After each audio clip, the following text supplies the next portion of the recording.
Welcome back on in. It is Geographically Challenged, episode number 93. After a little bit of a hiatus, we are back. We've had some stuff to talk about over the last couple of weeks. There's obviously some news that follows on with the whole Chinese match fixing discussion, the somebody drama. We've obviously not caught up for the last sort of 2-3 weeks, so there's been a little bit more that's come out. It is kind of old news by this point, but we'll talk about that. We'll give you guys a bit of an update on what's happening in Oceania. Obviously, Rooster and Semperfire kind of continuing to kick around. We've seen FlyQuest with Azza now. That's been a confirmed change since the last podcast, and they played at their first tournament at Draculan, which didn't go super well for them, so we'll talk about that. And then we've got Fissure to talk about as well. And of course, the Mongolz are now the number one ranked team on both HLTV and VRS. Question is, are they the best team in the world? Well, we'll get into all of that discussion right on through the episode. And of course, as you know, just so that we can get the viewership retention, we will be putting the Mongolz discussion at the very end of this episode. So if you are interested in that and you are from Mongolia, make sure you watch the whole episode so that we get some nice watch hours. But guys, I think that's a good way to segue straight into the first topic of the day, seeing as there is no sponsor for this episode. RIP.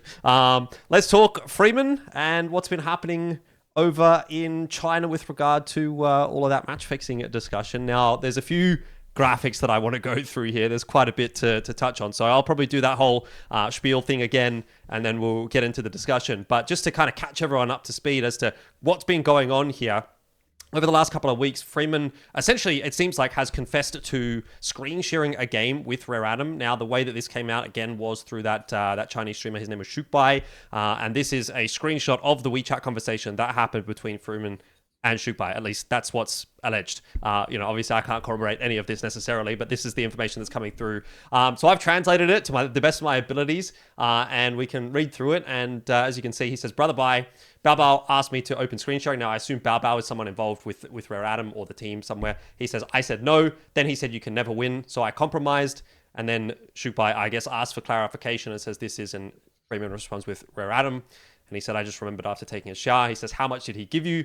5,000 RMB, which is about $700 US. So I think he's basically saying 5,000 RMB also in that conversation. And the match that occurred in was, if I can bring it up, this match between Rare Adam and Alter Ego, allegedly, which was a Blast qualifier game, which... Again, Rare Adam actually ended up going on to win, and they played in the Blast Premier Fall tournament, but it was the game between them and Alter Ego, which was, as you can see, a game where Freeman played. And, it was actually a reasonably close result. So if this did happen, and if there was no screen sharing and all this, whatever, was there a world where Alter Ego may have won that game? Potentially. So that's the first piece of sort of new evidence that we haven't discussed. Then we'll move on to this one, which is a gigantic fucking wall of text. So again, excuse the rambling at this point. This is between Freeman and Summer, apparently. And Summer asks Freeman, "What did you say? The manager is talking about you." Freeman says, "I told the truth. I did open the screen sharing function, and I told Shukbai about it." Shukbai, again, being that streamer from China that's kind of leaking all of this. Freeman says, "Are you crazy? Why are you talking to him? This person is sick. He's always blasting people. This person is sick. Why are you talking to him like this? You don't know him well." There was also like a 13-second voice note in there, which, again, it's in Chinese. So he's talking about Shukbai, right? Like this person. Yes, he's saying, why are you talking to Shukbai? He's sick. Basically, I guess, implying that this Shukbai guy is like slandering people for no reason. That would be the assumption that I get from this conversation. And then obviously you can see Shukbai, his, I guess, description of what this screenshot is. And it's basically, I'm not going to read all of that because that's a massive wall of text, but basically he's kind of like calling out Rare Adam, actually, in this instance, kind of saying like, "We'll go to court, I'll bring my evidence, you bring your evidence, and I didn't think you were I didn't think you were like this, but whatever." So obviously that's not ideal. And then the third piece of new information that has sort of come out again since we last had an episode was, again, according to Shukbai, that Freeman was forced to fix a match by somebody when he joined Tyloo. He said, so he was told at the airport that if he didn't play, he would be benched, and as a result, Freeman was benched. And apparently, in this instance, Freeman refused, and therefore he was benched. So again, I don't have any way of like actually 100% corroborating that this is all fact. And interestingly, since all of this sort of has come out, this was maybe like 2 weeks ago, a week and a half to 2 weeks ago, that a lot of these screenshots kind of came out. It was very, very recently after the last episode that we just did, where we obviously went through that whole conversation initially. There hasn't really been any fallout. I haven't heard anything. Rare Atom haven't received any sanctions from ESIC. There hasn't really been any more information coming out over the last 7 days or so. So I feel like this is kind of almost died in the water in some way, shape, or form. So that would make me wonder, first of all, is any of this true? That's a consideration, definitely. Or is it now actually gone to court somewhere in China and people have stopped talking about it publicly? That actually could be a thing as well. Rare Atom, have they filed a lawsuit against this shoot by guy, for example? And that's why there's no more information coming out. Obviously, people who are maybe a little bit more invested in the Chinese community can, again, put some information in the comments and let us know if any of this has kind of been all sorted. But as far as I know, this is kind of where things are at. And again, I'll say this doesn't look fantastic, obviously, for Rare Atom, for Summer. Now, in this instance, as someone who's been very much implicated alongside somebody, although we had heard that name had kind of popped up in the initial reports when we last spoke about things. And for Freeman as well, he's essentially confessed to screen sharing an official match, which was a Blast qualifier. So I don't know that, that's obviously not ideal. He's come clean, and that's, to his credit, I suppose. But, you still did something which was pretty fucking shit. So I wonder if he's kind of, and I don't want to go too deep on this train of thought, but in the back of my mind, I look at that and go, well, maybe that's something where you go, oh, I'm going to confess to the minor thing, so that people go, oh, that's what he did. But is there something else that he's not confessing to, but he's just trying to use this as a way of saying, oh, I only screen shared, I didn't match fix, because he says I refused to match fix and I was kicked from Tyloo. Okay, that could be a thing. I don't know. Obviously, I want to think the best of all of these guys. Screen sharing is kind of match fixing as well, though. I mean, if you think about it, right? It is, literally, for sure. It is 100% is. So, listen, man, I don't know. At this point, it feels looking at all the evidence that has come out in the past 1 month. Also, someone like Freeman, who is someone we don't personally know, obviously, but someone known in the scene who's been around for over almost 10 years right now, right, playing at almost the highest levels of Asian Counter-Strike, Chinese Counter-Strike. It does feel like there's enough evidence in a way where something screwy has happened, but I don't know, until there's an official statement coming out from, but then again, especially ESIC being pretty much useless, number one, and number two, when it comes to China in particular, we never know what's really happening over there. There's no body per se. So I just have an inkling it's one of those things that's just gonna be, I wouldn't say swept under the rug, but more just left out in the open, and everyone's gonna ignore it up to come about a few years or a year or something like that. Well, also, if you think about it, so if you look at somebody, Summer, these guys are 30 right now, right? They're getting on with the years and everything. The retirement should be coming up pretty soon. So yeah, I want something to come out of it, but I don't think anything's really going to happen. Well, I mean, the one thing I will mention here in that context is, if we look at the current qualifiers for the Budapest Major, which is not confirmed, that's happening in, I think, 4 days is the qualifier date. Yeah, 6th of October. So in 4 days' time, today's the 2nd. We'll find out whether or not this will change. But based on the projections, Rare Atom will be attending the major. Rare Atom will be getting stickers. Summer, who has been, obviously implicated in all of this, will be financially incentivized to continue playing the game by Valve, and again, you look at all this and say, well, whose responsibility is this? Is this ESIC's responsibility? Is this Valve's responsibility? Is it Rare Atom's responsibility? It kind of, like you said, Bleh, it's something that I think potentially will just fly under the radar a little bit. But I want to hope that something's going on in the background, because of the fact that we haven't heard any new information, that I would hope that there's some sort of something, some sort of official investigation somewhere happening beyond a couple of guys just sort of leaking stuff on Chinese social media and then us translating it poorly, to talk about it. But I have not seen any conversations about this in the last 7 days, which is really, really crazy to me. But anyway, like you say, I don't think it looks good. Also, I'm just going to add in right now, I feel like a lot of the orgs are going to be more about covering their asses, right? And I think that's a problem. I don't think, even if they found evidence, and again, this is just me, just sprouting shit from my ass right now, but I just feel like even if they found evidence, they're going to be all right, we just got to ignore this. They might quietly bench, somebody or whoever it is, right? Yeah, like just quietly and be like, oh yeah, it was his time to go. He's going to retire right now, and kind of try and sweep it under the rug and just kind of forget about it. I feel like that's what's going to happen.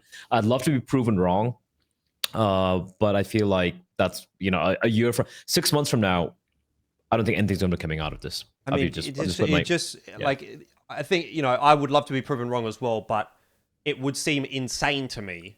And tell me, Pilski, if this sounds crazy to you as well. If you're in Freeman's position right now, to make a statement like that one and say, I screen shared a game that you didn't screen share. Do you know what I mean? Like, why would you do that? No, 100%. Like, and there's no reason for any of the allegations to like. That's the thing is like you even had the thing coming out from who was it? One of the Middle Eastern players, right? Boros, was it? Or this was what we talked about a couple of weeks ago. The allegations are the allegations, like it's not. Oh, this guy over here and this fucking guy over here are both saying the same thing about the same person, and they have no incentive to lie about it. It's just like it stinks, bro. At the end of the day, the problem is that, as we've kind of mentioned, and you've seen several cases of this, not only in CS but also in other games lately, where it's just like chat logs are not enough evidence to convict people a lot of the time, and like accusations and allegations are not enough evidence for people to necessarily get punished for some of these things. Even if they do get punished for some of these things, like the timeline of like Freeman getting benched, like what are we talking about here? Are we talking about like Freeman getting benched in like the 2022 Tyloo? Are we talking about Freeman getting benched in the 2019-2020 Tyloo? Like this could be fucking ages ago, bro. Like, are we talking about like 5 years of fuckery, or are we talking about a couple of years of fuckery? Like, I think it's 5 years. How many? I agree. Like, how many Tyloo games have us three watched where we're like, what the fuck was that? Yeah. Like, it all makes sense now, right? The most notorious team for having suspicious games, bro. Like, and it's not just sus moments from the entire team, but it was usually somebody where both of us just. Do you remember the one game, Mitch, when we were doing in Jakarta? I think it was the first EPL broadcast where we had the studio in Asia, and we were casting this one Tyloo game, and I believe it was CT Dust 2, and somebody pushed B Tunnels as a CT by himself every fucking round. It's not just that game. He's done that many games. I had somebody pushing B apps on Mirage counter going in an IEM Sydney game, like like all these different things. Like, it just stinks, bro. So. I don't know what to really say about it. And the shit thing is, like, not to be a pessimistic old cunt, because that's kind of the brand of the podcast at this point. And that's my brand as well. But like, he's already had a whole career, he's already made bank, probably made even more bank match fixing. Now he's 30, he's washed, he's never going to do anything else in his career. If he just gets benched or gets punished now, it's not even a punishment. Like, he's already gotten away with it, guys. Like, if he gets sanctioned and he can never play a competitive match of CS at 30 plus at this point, he's going to be like, oh no, like, fuck, I guess I better go do something else. Like, Just to clarify as well, based on the timeline, we did sort of talk about this in the Discord as well. You can join the Discord if you're interested. Links in the description. And the conclusion that we came to was that it would be the 2019 iteration of Tyloo, because that was the time when somebody was in the team with Freeman. So go back to the COVID era of Counter-Strike and all of those tournaments that Tyloo won. How many grand finals they stomped in, and look at all of those tournaments and how many times they got sent to the lower bracket, how many times they were playing a fucking shit team in like the opening round of a tournament and they like struggled to beat them, or randomly like lost a certain amount of round line, or all this kind of stuff. That was our whole narrative with Tyloo so many times during that whole 2019, 2020, 2021 era of online CS and all of these like RMR events. Well, the old version of the RMR events, not the current version of the RMR events. Like, bro. Also, one of the I think the tweet that Kassad made with the screen grab from one of the players saying somebody sent me this. I think it was a Twitter DM, right? Was, I believe it was around 2019. Right. 2018, 2019. 2019 actually, when Tyloo were actually doing well. That I have managed to confirm. So. Yeah, not a stretch to imagine that's when this happened, which is Yep. Fucking insane. Timing, like timing long all time lines ago. up. Yeah, and you know what it makes it even crazier, Pilski, is that that like 15 game win streak that Tyloo went on against Vici. Vici couldn't even beat Tyloo when they were match fixing. So, you know, Legit. like just even more of an indictment on Vici at that point. Bad luck. I feel like Tyloo were like losing certain maps as well to like make it close and like losing certain amount of rounds sometimes. There are how many games we watch from Tyloo where like they'll be up 7-1 and then they will just like the game will get really close for no reason. They'll just make some question. Oh no, I lost a pick or two on the gun rate. Ah, my money's broken. Oh no, I accidentally bought an MP7. And then the game is close and then they just fucking stomp the last 3 rounds and win. It's just like, oh my God, bro. Like, anyway, shout out to Advent one time. My goat never match fixed. That's all we can say. For real, man. His name's not popped up one time. What a goat! He's the goat. That's the truth. And and ironically, he might be the goat. Looking at his stats, I think you can make an argument against that, but I'm just going to leave it also, there. Okay, let me put it this way: the only Chinese team to have won like a big-ish international event in the past 15 fucking years is composed primarily of players that Advent picked from the Chinese scene, and he graciously left the team.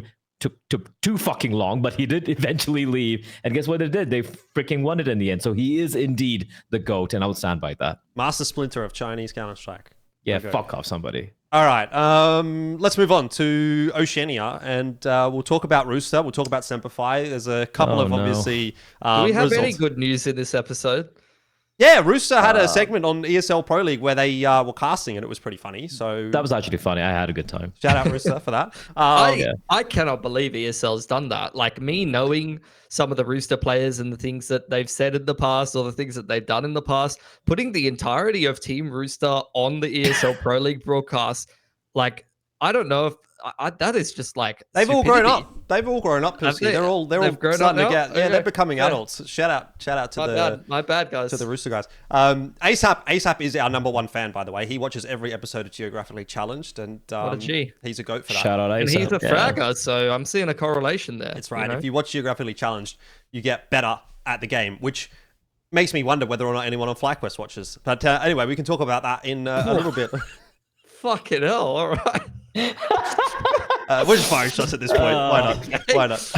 Is everyone just pissed off today or something? No, I'm just trying to You're banter. a happy guy, Jordan. You're supposed to be the balance, right? We got Pilski. Jordan's changed, angry. bro. Like, back in the day, I used to be the one that was molding, and Jordan would be like, "Well, I don't really know. Maybe consider this option, or maybe they're tired today." And Jordan's gone off the deep end the last. Well, couple of years. I've just put on more muscle. I've been gaining. I've been eating a lot of food. So Testosterone. my testosterone's going up. Therefore, the aggression's going you up got on as well. the fucking gear. Okay, fair enough. You're just injecting steroids in your fucking ass, are you? I'm supposed to be the old man yelling at clouds, and now I'm like, well, fucking hell, what am I supposed to do now? Turn into fucking Gandhi? It's his birthday today, by the way. So we got too much 30-year-old talent on the potty. We need some fucking 18-year-olds in here. Need some young guns. Hell. Maybe one of those Rooster kids can join as the next upcoming talent. Anyway, look, let's talk about Rooster because they've been on a bit of an interesting journey over the last sort of 3 weeks or so. They actually won the Extreme Zone Oceania qualifier, so they'll be the OS representative in place of Semperfi. That was their first win against Semperfi in the last 6 months, and I think it might have been their first win this year. They actually were able to beat them twice. Which was pretty nice. They were able to beat them on land. They qualified for Extreme Land. Then they went into the ESL Challenge League OS number 2 final, and they lost that to Semperfi. So we thought that there was going to be this like renaissance maybe of Rooster, and they were going to come back and they were going to qualify for Extreme Land, and then they were going to win ECL's Cup number 2, and then they were going to go to ESL Pro League, and things were going to be on the up and up, and they were on the up and up for like 3 games. And, then things happened. They went over to ESL Pro League. They got 0-2 against G2. Looked okay in A-Map. Got 0-2 against 3D Max. Looked okay in A-Map. And they got absolutely robbed by M80 0-2. They didn't win a map. And I think they won like 9 rounds on Inferno or something like that was the stat. I thought the only map that they really looked good on there was Overpass. And, even then there was definitely some issues where like they definitely looked like they could win a map of Overpass against G2 or 3D Max, but like when push came to shove, they were just not the better team, right? There was rounds which they shouldn't have lost. There was definitely pistol rounds that were an issue for them. And obviously Terry as well. Not to necessarily highlight the negatives too much, but I think he had a pretty rough time in his first international tournament, which is going to happen, but not ideal, obviously, for Rooster. Would have liked to have seen them get a little bit more done at ESL Pro League, I think. But they'll be at Extremesland, which should be a bit better competition for them at the end of the year. So I'm still kind of looking forward to that. I still think there is something that this Rooster team could do, but I had hope for more, for sure. Yeah, they're nowhere near their ceiling. I think like Terry did not play well internationally at all, and he's replacing the player that would like borderline kind of hard carry this team at times. So it's really not a like for like replacement, unfortunately, at this point. Although online sometimes Terry has put up some pretty good games like that. I guess it's just disappointing because I don't know. I just am not that excited about what many of the Australian teams can put together right now, and unfortunately, the results are reflecting that. Yeah, look, just watch a little bit of some of the maps. I agree. I think the overpass looked pretty decent. But even if they won that map, I just didn't see a world where they're going to win the series against any one of these teams, right? No. I feel like the loss to M80 was particularly, I'd say a little damning, I felt like, right? Because they were reasonably close map here and there against, the likes of G2, who are clearly the best opponent they faced in that in the event. But then to lose in the fashion they did to M80 was kind of rough. But it does feel like I've seen this too many times, right? I've seen this like every EPL. Rooster's going to be there. They're going to show up. They're not going to win a map. And then we're going to have the same conversation on this podcast every single time.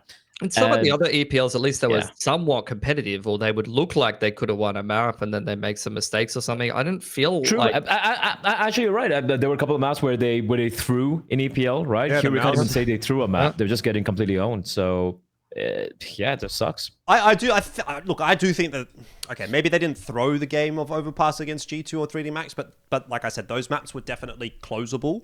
At a point, they were in an advantageous position, but then they would lose like an egregious round where you're like, okay, we just got absolutely owned by flashes on the B site trying to hold on CT side, and like 3 guys are standing in pit, basically all full white as, Tech9s run over the top and just overwhelm you. And it's like, that's probably not ideal. So they were exploited in some instances, definitely. But yeah, I co-streamed the first 2 games. I co-streamed the game against G2 and 3D Max, and I was watching them and I was thinking, like I felt like it was winnable on Overpass. But I was even saying while we were watching that game, I was like, even if they win Overpass, I don't think they're going to win this series, because Overpass has been and is their best map, and it looks like the map which, like, when you watch them play, they know what they're doing. Everyone's kind of got their role. Everyone understands what to do. It kind of flows a little bit, but on the other maps, like your Mirages, your Dust 2s, even your Nukes, we kind of see these maps every now and then from Rooster, but they just don't. They don't, at least to me, I don't know if it's a vibe thing for me and other people don't feel the same way, but I look at them on the other maps and I think they don't quite seem like they have that intuitive decision-making in the same way that they do on an Overpass. But anyway, we're probably talking a bit too much about it. I don't think we need to go that in depth. Also, like, it kind of helps them a bit as well, considering Overpass are the worst maps for worst played maps for G2 and M80, right? Yeah. I think it's the worst map for G2. For M80, it's sorry, not for M80. Sorry, 3D M80. Max. That's 3D Max. For 3D Max, yeah. I think it's one of the worst maps as well. So it helped out that they seem to know what they're doing. It's against their opponent's worst maps, and they made it close. So good job there. But I don't want to harp on too much about this. I think this is kind of expected for me personally that they're going to be bottoming out. For me, it's I want to harken back to a tweet by Kassad, I think we had a couple of days ago, which basically verbalized what I was thinking as well when it comes to the OS scene. And you have to juxtapose that to the rise of Asia. We're seeing the Mongolz doing Mongolz things. We're talking about Chinese CS in the form of Tyloo and Lynn Vision, and even RA with all the bullshit happening, and even in Mongolia as well. Despite the fact that we haven't had anywhere close to the success story of the Mongolz, we still have teams like the Huns. We have Eruption, all these boys. We have pieces, right? When it comes to OS, just like who's there? Right, like yeah, there we go. That's a tweet. How about that for some production value, by the way? That was not planned. That's just on the fly. That's well done, very well done. But I have to echo his thoughts and sentiments. And this is not it's not an indictment of Rooster. They're doing what they have to do. Of course, I wish they did better. But it's more like, what's the future for Australian CS? Because I feel like it is in the worst place it's ever been, period, right? Since at least the advent of CSGO, no pun intended. Yeah. But it's also happening at the same time as the rest of Asia. Look at the amount of slots we have in a fucking major right now, right? Like, It's so crazy how it's flip-flopped completely here. I agree. And I don't even like, that's the thing. Even these Mongolian teams, they might even have like similar results to what you're seeing at EPL with Rooster, but you'll remember moments at least. Like you had that fucking round from 9, or like you have a map where you're like, fuck, they could have won that map, or you see some talent and all that kind of stuff. So yeah, it's rough. Totally agree. This is one of the worst runs of form we've seen from Australian teams, coming at the worst possible time. Because there's so many great opportunities for teams to take hold of. So, yeah, I don't know. It kind of fucking sucks at this point. Like the results for Australian teams are not so great. And I don't even feel like some of the Mongolian teams or the Chinese teams that are maybe not the best team from those regions are even unbeatable even from Australian teams. That's the thing as well. Those opportunities are there for them to take hold of, but they just don't seem to be able to do it. Yeah. Anyway, I mean, enough about that. I guess the last sort of little thing to touch on there is obviously that's kind of like shaken the dominance, I suppose, that Semper Fi have had over Oceania for the better part of 6 months. Obviously, we'll sort of see what happens when Rooster comes back. If, ECL Cup number 3, whenever that happens, the CCT events as well. Like, Semper Fi's been winning it all. And then they've just had that roster change. They brought in Hazard and Addict, and, we'll see how they recover and whether or not they can recover, or if it's now going to be Rooster on top that are kind of like holding that second in Oz position. But, probably people aren't that interested in the team that's in the second place in Oz. They're probably more interested in the team that's in the first place in Oz, which, of course, as we can see, is FlyQuest. Now, they are, unfortunately, on a bit of a decline at the moment, I think it's fair to say. And I don't know if I can quickly get into that. Yeah, I can quickly get into it here. I mean, you just look at the VRS graph here for them, and it's pretty unfortunate. So where's the point in which they add Netic? Here, somewhere. So this must be just after they add Netic. It's been like even, but like very recently, it's just taken a massive dive. Obviously, Draculan has really hit them hard. So we'll talk about that. Obviously, Azza as well, the addition coming in. You went on the last episode, Pilski, which is where we did have the majority of that Azza discussion. But what are your thoughts on bringing Azza in as the coach, first of all, before we get into the Draculan discussion? I don't fucking know, man. Like, we'll see what happens. I guess Azza has brought Australian teams to their best results, so there's got to be something there. But the biggest issue for me with FlyQuest is like, I just look at this roster on paper and the names that they have, and I'm like, yeah, this is the right roster. Like, Regali is a good AWPer, and he's constantly putting up numbers. He's the best player on FlyQuest for me. They have all of the right players that you'd want to be seeing. Like, every player on this team, I'm like, yeah, fuck yeah, that's a good rifler. And they're just shit. Like, we're losing to basement boys. And I'm not saying this is down to Azza. I'm talking more so for the team as a whole, because I don't know how long he's been in there, whether he's had time to kind of gel. But yeah, I guess they have picked him up for a reason. They wouldn't have just picked him up randomly. They would have given him a trial run first. It probably would have been like, obviously, Gomez is the manager and he's very familiar with Azza, knows him very well. So they must feel like there is value that he can bring and that there is something there, and we'll need a little bit more time for them to prove it out and see. But this is probably the worst timing for Azza to come into this team. Like, they are very bad at the moment, and he's got a lot of work to do, because the issues for me, that's why I say, like, the roster on paper, I'm like, fuck yeah, look at this team, and they don't do anything. And that's got to be a systemic issue. That's got to be a mental problem. That's got to be roles or leadership. And those are the kind of things that a coach has to work on. So he's got a lot of fucking work to do. Yeah.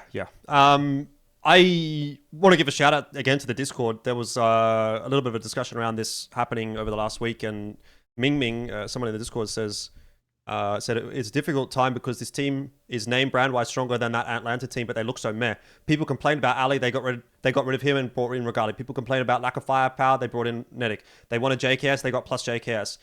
They are making good moves, they just aren't working. And I think that very much just categorizes exactly where this team's at. It's like, at what point does it go, well, like, they've done everything that you could possibly want to do as an Australian team, as an ANZ core. It's not as if, I know some people, let's shout out Tea Time one time, are not super big fans of how the changes in this team are happening, and I guess that's fair enough. But I think in general, like as far as public sentiment is concerned, like they're doing all of the things which you would expect them to do to try to improve the roster, and for whatever reason, it's not necessarily working. So this plus Azza change is the last. It's like the last straw. Like what possibly could you do after this, where you could like feasibly say on paper this would be better? Do you know what I mean? That hasn't already been tried, right? You could say, yeah, bring Dexter back, but obviously that's already been tried. But like aside from that, I don't think there's another guy that you could go, yeah, that guy from A and Z should be the next guy that we get. Like, there's no other one. We've run out. It's the most depressing timeline. It's the most depressing timeline. Like, it's the timeline where we guys, we just suck. I think we just suck. Like, I think we're just shit. Why don't we get Urcast on a party? Let us spill the fucking beans. I asked Urcast to come on this episode, by the way, and he was busy. Maybe you do a more, after like a big event or something, we do like a more FlyQuest focused episode, and then we just get Urcast to talk about. Because look, if the individuals aren't clicking the way they did, and clearly once they removed Dexter, it was more about, I guess, a clash of personality and style or whatever. That's what they said about Urcast too, though. Like. As well, right? Even though Urcast is one of the guys who was instrumental in taking out Dexter. And now they get an Azza, who I guess is more agreeable with, and it's a nice guy, man. I'm like, Azza's a nice guy and everything. But I would have loved, I love the Regali pick. Go for something, I don't think we spoke about Myther, if you remember, like, I don't think it's coaching anyone right now, or someone different, someone from EU who has some experience. They got the assistant coach from EU, didn't they? And JTRs. Yeah, but I want someone who's going to have direct, input into how he wants a team to be run. Because what's happening right now is not working, and I completely echo your thoughts. It sucks because you're wasting potential and time of some of the players here. There's no way that they wouldn't have already tried to explore that avenue, though. Like, they're burning all of this. Bro, they got JKS. Like, they fucking signed JKS. Like, this is go time for this team. If they could get a good European coach that would want to come on their roster, they probably would have done it, bro. Yeah, that's what I honestly think. Look, you're not going to get like an S tier coach, right? Like, you're not going to get a top 5, top 10 tier coach, but I'm surely like someone different. Like, again, nothing against Azza, but I haven't seen anything since he's come out of his, semi-retirement, whatever, when he was IGLing, or he's never coached in the past either. Yeah, and it just feels like it's going to be rough for him as well. It's going to take quite a long time. Potentially, but you have to remember as well, like, whenever he was like making these runs with Australian teams, he has been the main person working with a lot of these great coaches. Like, you have to remember that as well. Like, he was the one in the team in the Kassad era. Like, he has to have picked up a lot of things that can work. And that's kind of my hope with this. I know everyone has like a doomer mentality to it, but like we'll give him a crack and see how it goes. I don't know how long he's had to work before this land. This land was obviously a fucking disaster. I was hoping that they would win this fucking land, but yeah, we've lost the basement boys. I guess. Wait, can we tell the story about the basement boys? Well, you're going to tell the exact same story I was just about to. We were watching it together. We were watching that Basement Boys game. Yeah, I think it started really well. Let's have a look at the match page here. I'm pretty sure on Dust 2 they got up like 6-1 or something. Yeah, they were up 6-1. They were up 6-1. I was like, fuck. What did I say? I said something fucking dumb. It was getting later on the night, and you were literally like, well, I don't know about Azza coming into the team, but at least they're not going to lose to Basement Boys. I'm going to go to sleep. And I kept watching the game, and Jordan went to bed. Jordan went to sleep at 6-1 on Dust 2. And I said to him, I don't know, bro. I've seen, FlyQuest, Renegades, all these best Australian teams. They are experts at throwing. Like, it is always losable. Every game is always losable. And wouldn't you fucking know it? It was losable. To be fair, Basement Boys did, they beat Passion Away, X Complexity. I mean, they lost eventually, but I think they took some pretty impressive scalps, considering, I won't lie, I had no idea about a single player on this team. So no. Well, I knew Paul Bandana from he played at Extreme Zone last year. He won Extreme Zone with that XO Esports. He was like a stand-in for that he team. Was that guy. And he was pretty cracked. Like, it's not like these guys are bad players at all. And even Gen 1, the team that they lose to, like Masuta, Joko, like MBK, these are not terrible players. Obviously, I'm just going to put it out there. It's a team that you would expect that FlyQuest, as a professional team, should be able to beat, because it's a very new team, but these are not like nobodies. If you watch at Sinner's game, and I think it was Dust 2 went to quadruple overtime or something, mate, like the amount of mistakes being made by Fly, that particular map is what really tilted me. Because sure, they eventually won that game, right? 13-1 Ancient, they completely stomped Sinners, and then final map Mirage, very close affair. But Dust 2, it was such a clusterfuck, especially coming to OT. And I'm just looking at this team, and I'm looking at, like, the least experienced player there is Netic. And he's had some pretty big events under his belt as well. He's fucking played Cologne and everything, right? Like the opening stage and whatnot. And the fact that we're making so many mistakes, unforced errors being made by that, and I'm like, guys, like, what's happening here? Why does it feel like 5 kangaroos just running around trying to, just punch and take fights at will? This is not the team that I expected to see, and that for me was worrying, because when you tried doing this, so what was it? Was it a pressure, right? In that case, you need to handle that. It's a leadership issue. But if this is going to be the way you're going to be playing some of these games, some of these close games, then you go up against some reasonably heavy hitters, you're going to get fucked, bro. So it's so worrying for me. And obviously, Azure was standing behind them, but he's just come in. This is his debut as a coach. I don't think he's had much time to really prep with them either. But there's some very evident issues I saw from FlyQuest, which I didn't expect to see from a team of that caliber. Yeah, I mean, I agree. You know what this really reminds me of, though? Like, these kind of lands, it reminds me of when, like, Voxy or, like, the Australian teams used to go to these big events and have to play through the BYOC, like the open thing. And you've got, like, this idea in your head of, like, these are the best Australian players. Like, they should just go through this BYOC and do pretty well. Like, there's some decent European teams. And then it's just like a random Swedish mix that is not even, like, the better players in Sweden. It's like the 5th best Swedish team. And they're really, like, really playing them close and struggling to beat them. Like, that's the vibes I'm getting from this era of FlyQuest. It's like their name brand is, like, so high, and they're like the representatives in these S-tier events. But realistically, their level is actually not higher than some of these pretty fucking mid-European teams, honestly. Like, I wouldn't even be that mad if they just were primarily an Asia-based team and, like, competed well in Asia. I think, like, expectation level for FlyQuest at this point is too high. And I understand why it's too high, why it's that high. It's because you've got JKS, now you've got Azza, you've got very experienced players, particularly someone like Inns, who's obviously very, very storied within ANZ history as well. So you have names which you would look at and say that should indicate that we should have results on a tier 1 international level to some degree. But again, you have to remember it's an Australian team, and Australian Counter-Strike basically doesn't fucking exist at this point. So these guys are, like, the talent farm is gone, like I've said. So, it's the same why as, is our expectation that they should compete on a tier 1 I level? don't know, because the names are so good, bro. Because the same org is called shit. FlyQuest, and because you've got JKS, the org is that's called it. FlyQuest. There's money behind it. They're picking up the right players. Like, the moves make sense. The names on paper are sick.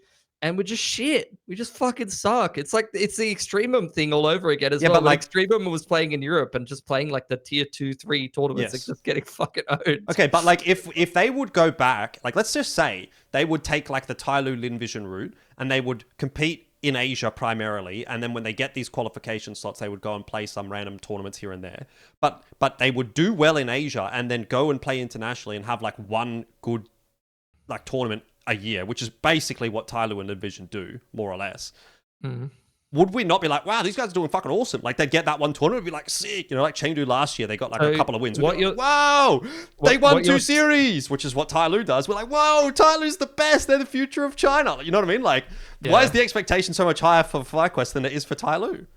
It's not, but, like, they just, Tyloo wins games. Like, they actually do shit, I guess, like, I guess that's fair enough. So what are you saying? You're saying you would prefer them? I'm Because just saying, obviously I think in the way VRS works is, like, we can't really qualify from Oaths very much, right? Right. So you're saying rather than play Draculan, we should go play the Asian events that the Chinese and Mongolian teams I are think playing. it wouldn't be a bad idea for them to just beat up on some fucking dog shit Asian teams at, like, a few Messer event. Like, they won the Messer event. They won it pretty easily. Why don't they go and play in some Messers? Why, go play, obviously, ACL next year. These kinds of events.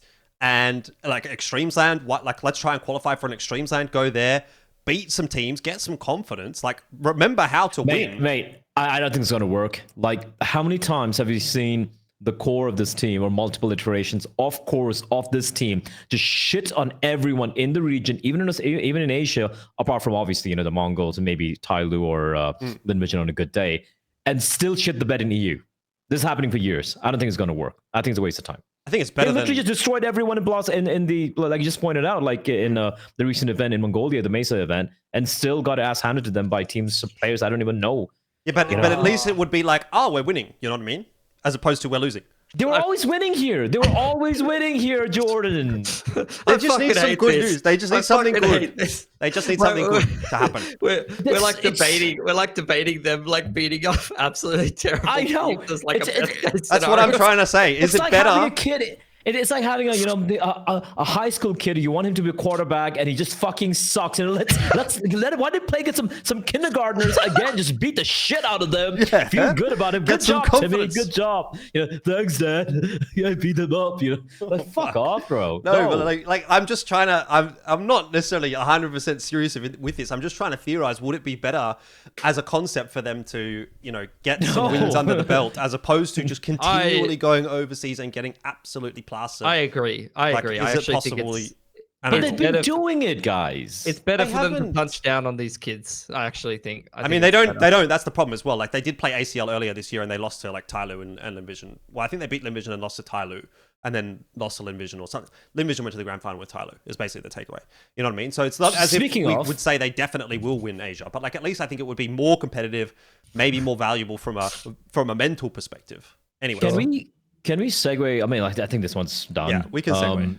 Can we just quickly segue into Lynn Vision? Because I know we don't have it in our the things to talk about, but they were not able to make it to EPL because they were not able to field a roster. Now, I'm just trying to read between the lines here, but they didn't mention anything about visa issues, which is something that VP faced, for example, right? And obviously, if you Lynn Vision and a lot of the Chinese teams historically, or any Asian team for that matter, when they're not able to field a player or a team, they'd be like, hey guys, visa issues. They're very, it's very easy for them to just say forward about it, right?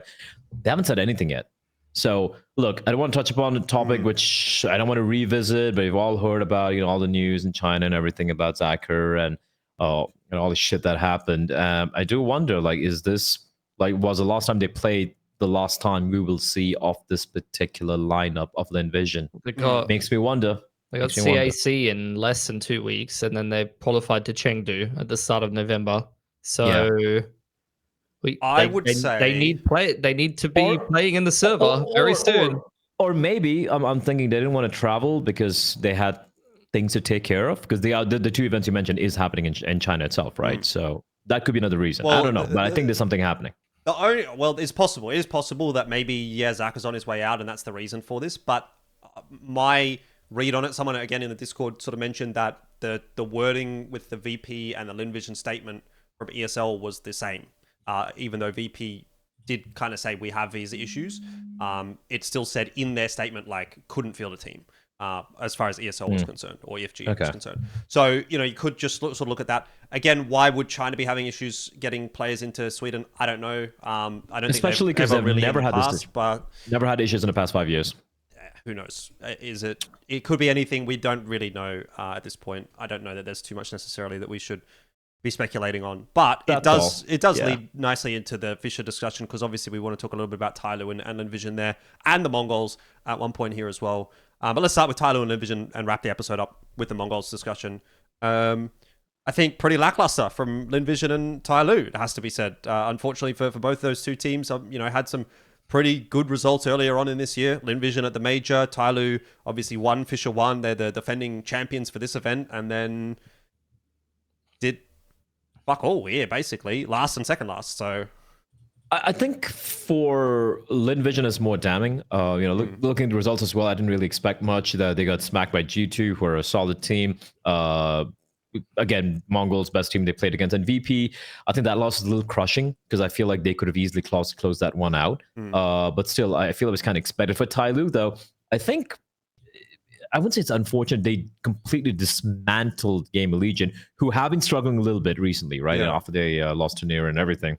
The loss to Aurora kind of sucks, because obviously I feel like Aurora, they are the ultimate gatekeepers right now, right? For most teams out there. So it was a close loss. It wasn't like they got stomped or anything. And then Mongolz actually taking a map off them, but eventually, especially on the best map, and then falling to them, nothing to be too ashamed about. I think the Liquid game is one where I feel like they could have maybe won, because Liquid are still very, very up and down. We don't know which Liquid we're going to face off against. But I feel like if you look at the opposition they played against, there's not one loss where I'm like, man, you shouldn't have lost to them. You know what I mean? Yeah. So I'm not going to be too harsh. Of course, it is disappointing. I would have liked Tyloo to at least make it to the next stage, but I'm not going to be like, fuck, you guys shot the bed. I'm not going to say that, Yeah, I think that's fair enough.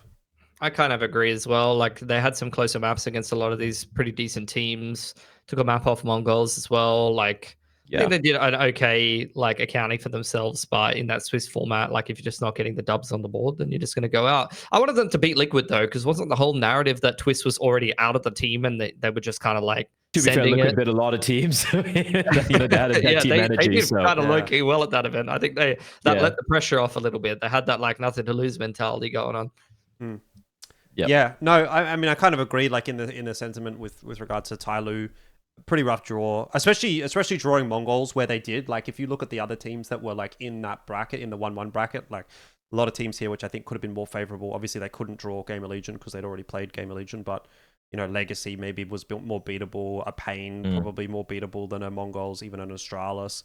I mean, let's be real. In theory, Mongolz is one of, if not the best team in the world at the moment. So to draw them in the 1-1 is kind of rough. And I think like you guys said, Liquid probably should have been a beatable team as well. But dead team buff is definitely a real thing. Seen it many, many times over the history of CS. So still, to see them finish in 12th to 14th after being the defending champion, I think is safe to say a let down. We would have liked to have seen a little bit better from Tyloo. Certainly would have liked to have seen better from Lynn Vision, but God knows what's going on in Lynn Vision at the moment.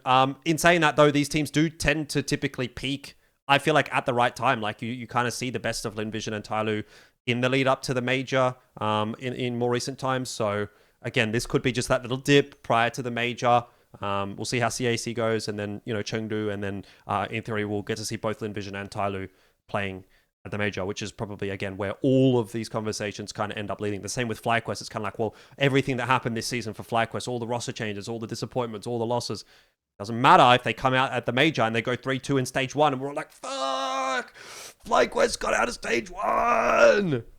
Or they could go 2-0 and then go 2-3, like the last two majors. But hey, we'll see what happens. FlyQuest choking is so synonymous that even my partner that doesn't even watch Counter-Strike called it. I was like, they're up 2-0, they might qualify. And she's like, isn't that the team that always chokes? They're definitely going 2-3. Yeah. And it happened. And I was like, wow. Yeah. That's even, the bar. Even non-knowers know. That's the bar for FlyQuest, is just go and get through stage 1. If they get through stage 1, then everything will be forgiven, because that will be their best result in years. And that's really, I think, the big tell for those teams. And for Lynn Vision and Tyloo, they basically have to do that. They have to maintain at least the level that they had at the last major if everyone wants to be happy about their performances. Anyway, we've been cock teasing all the Mongolians for 47 minutes, and maybe they like it. And that's the episode done, guys. And thanks for watching. We'll talk about the Mongolz next week. Yeah, we'll talk about next week. All right. Okay. Let's get into it. The Mongolz Mongolz behind a paywall, actually. Yeah. Check out buymeacoffee.com/Elfishguy for the rest of the final 10 minutes of this episode where we talk about the Mongolz. No. Mongolz are the number 1 ranked team on HLTV. Mongolz are the number 1 ranked team on VRS as of today, October 2nd. So, are Mongolz the best team in the world? Fuck no.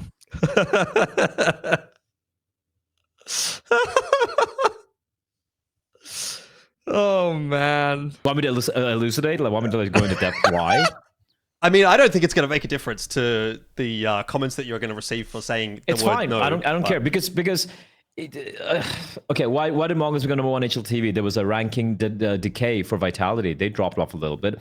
Now, is it really cool? First, I'm going to preface everything by saying, is it really cool that it's number 1? By the way, first time an Asian team has ever been ranked number 1 in the world by any ranking. HLTV ranking started in 2011, if I'm not mistaken, by the way. 11 or 12, just before CSGO.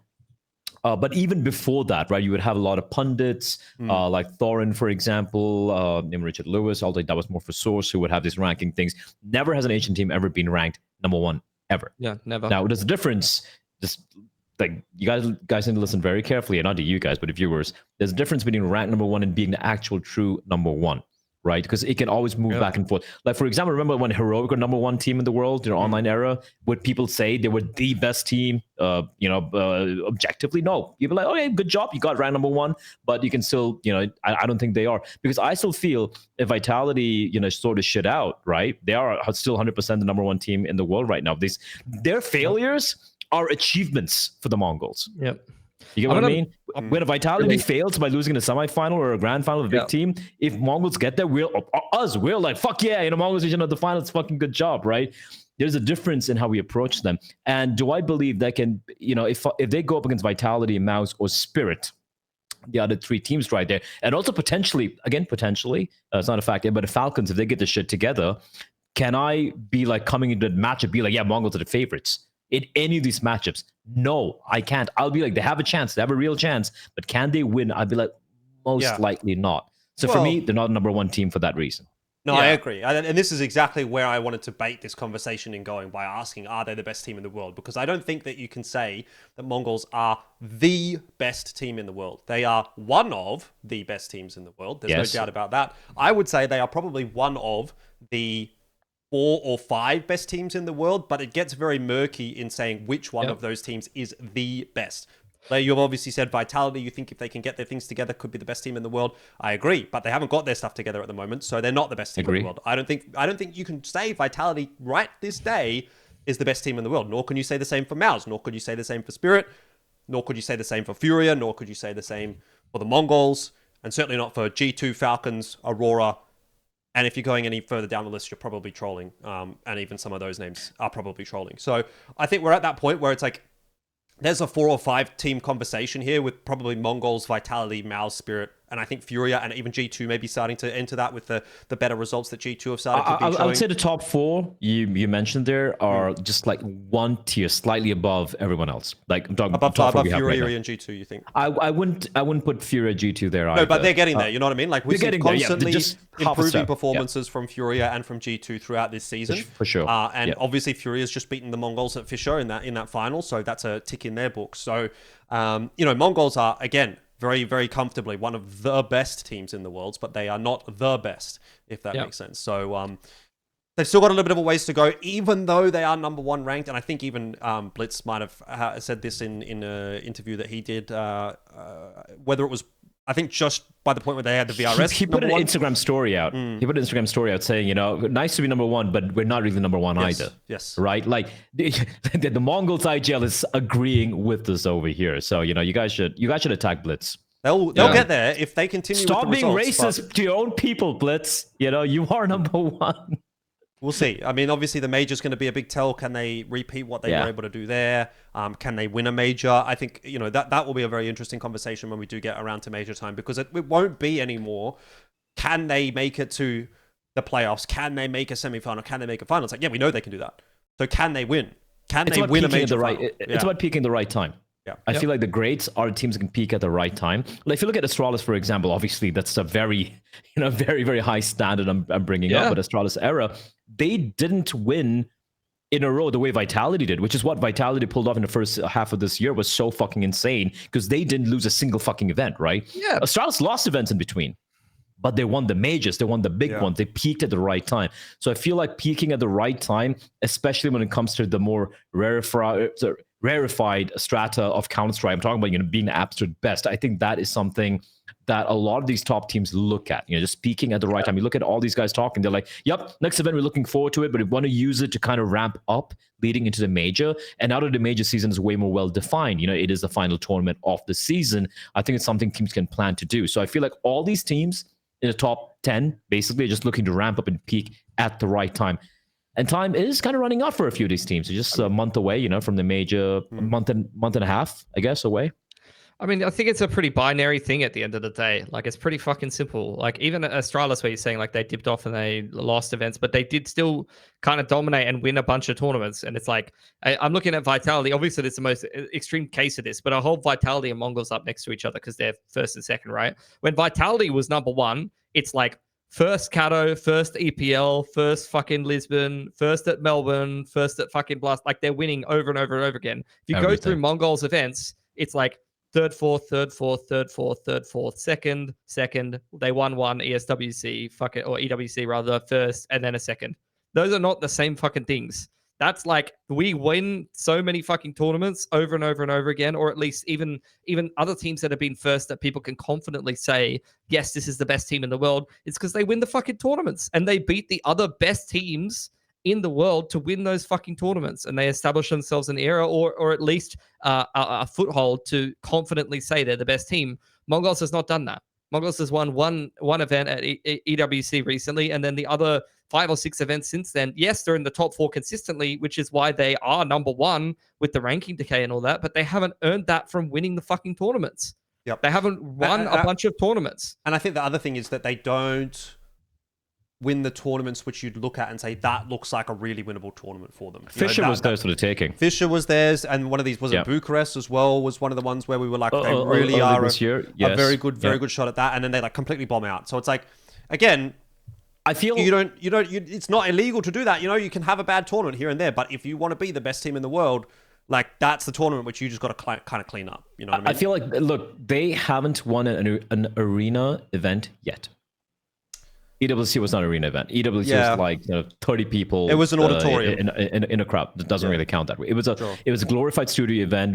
Huge prize money. Don't get me wrong. They beat Vitality as well. Back-to-back events. So I'll give them credit where it's due.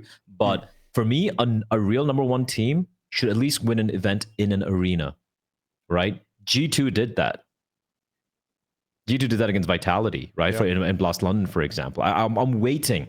I trust me, I'm the one guy who's waiting the most above everyone else, for Mongolz to win a game, a grand finals in an arena against a good team. And I can be like, yes, this is the team. This is that team, right? And I don't think that they're there yet. Again, congratulations for getting number 1 because of how, VRS works, how decay point works in the ranking system for HLTV as well. But I feel like they need to get there. Also, I'll give you one more thing, right? Like, I feel like, and this is something where I've harped on, if you guys remember, for almost a year right now. And I feel it is getting to a point where Mongolz, they need to be a little bit more... It's kind of strange. You're an up-and-coming team. You've had such a stratospheric rise, right? But you come into Cologne without practice. That's what they said. We didn't practice for Cologne. I'm like, mate, this is a prestige event.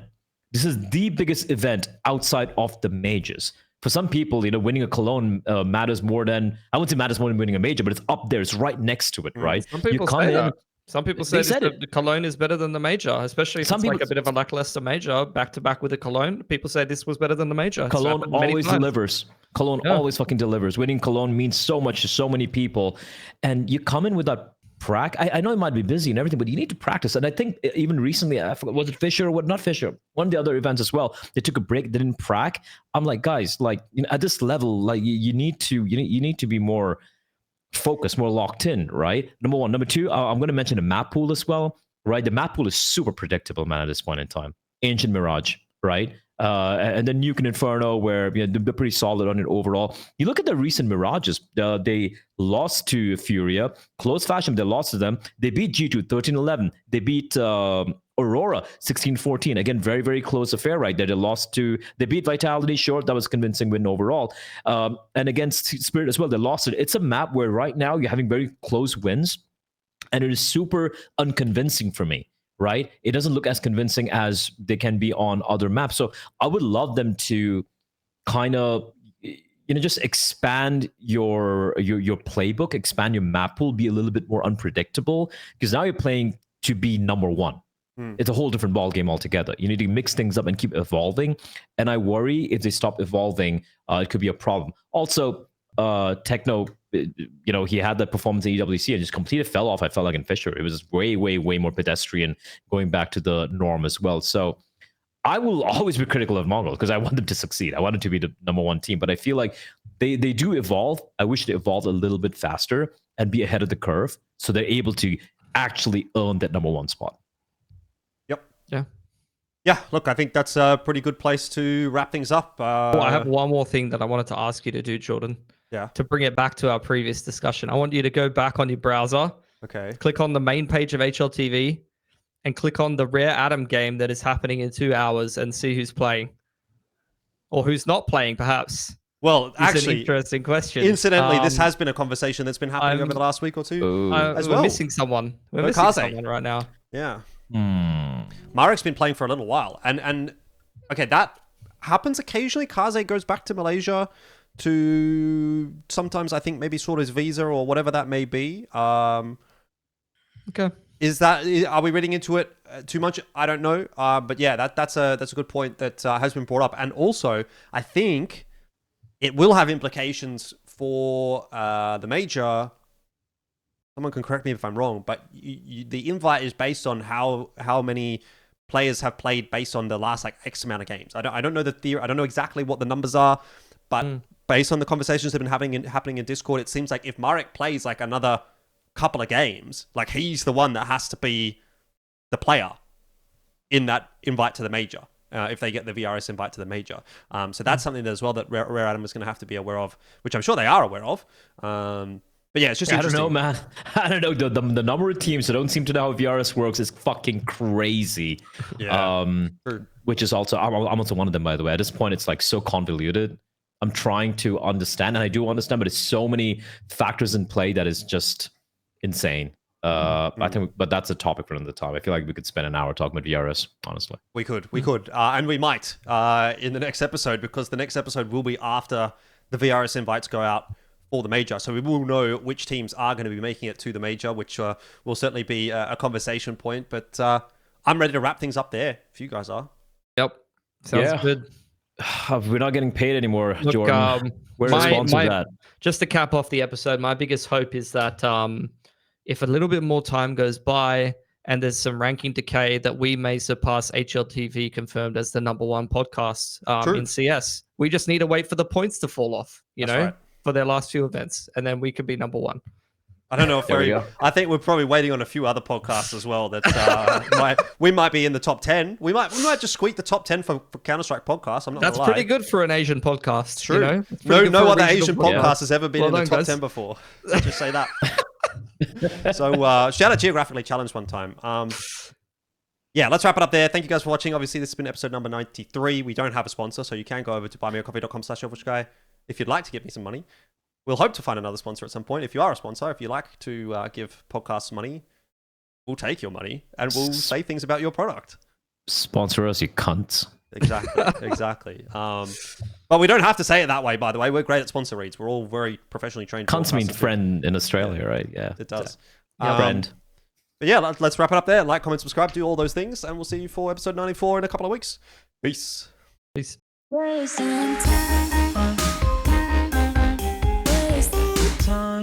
Hey guys, just at the end of that video and heading into 2025, I want to give a massive shout out to Jean, who has been a big supporter of mine on buymeacoffee.com/Elfishguy. She's been a member for over 12 months. And if you'd be interested in supporting my content and getting this content grind going, then head over there as well and check it out. Thank you very much.